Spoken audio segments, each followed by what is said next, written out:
questions about emotional expression, partly because I cry. I was telling you earlier, I tear up a lot when I am moved, and I seem to be moved all the time, and I can't control it. I cry when I'm teaching, which is really embarrassing, but I teach about what I think are really important issues. You're a human. You care.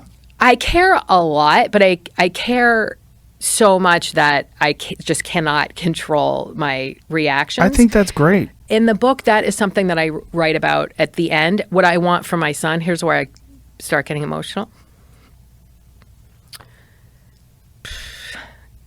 It's really important to me that he feel free to express himself in whatever way he wants. And I wish, this is what I get upset about when I teach, that there are these restrictive norms, and people who feel different feel they just have to break out of that norm instead of feeling comfortable just being who they are with their bodies. And I wish that he could wear whatever clothes he wants. And where do you think this shift happened in academia, where it became does it drive you crazy?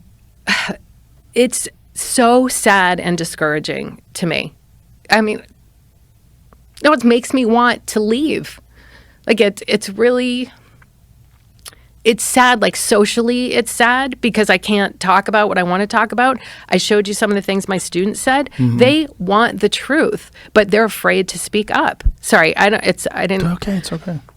It's just, I gotta inject in here this. So I'm tearing up again, and I was saying that I felt, I feel when I'm teaching, and someone advised me not to get emotional when I do interviews or come on Joe Rogan, because it will discredit my authority. It will reduce someone tell my you authority. Specifically not to get emotional? Yes, because I said I'm going to cry. Who told you that? I'm not going to say. You don't have to, but listen, they're wrong. Someone who's very successful, high-profile person. But they're different from you.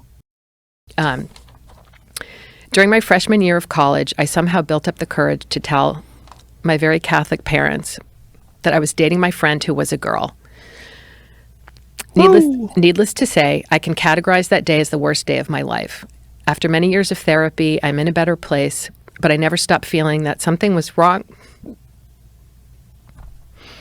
This is what really gets me, when my students feel that something is wrong with them because they're different or they love the same sex or something, and that's how this student felt. I have a lot of students like that.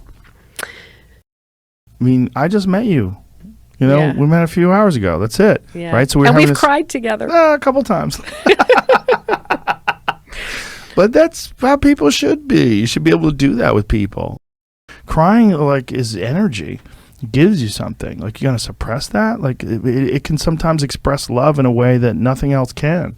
When two people are talking about something, and then you talk to them about how you feel about them, and tears start rolling down your face. And their face too, you are making me feel so much better. I hope everybody at work hears this, because I also cry at faculty meetings.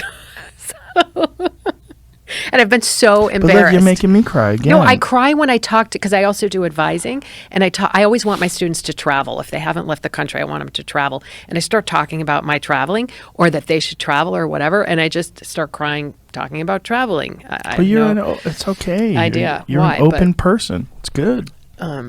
No, I'm feeling a little better about it. You should feel better about it. Thank you. All right.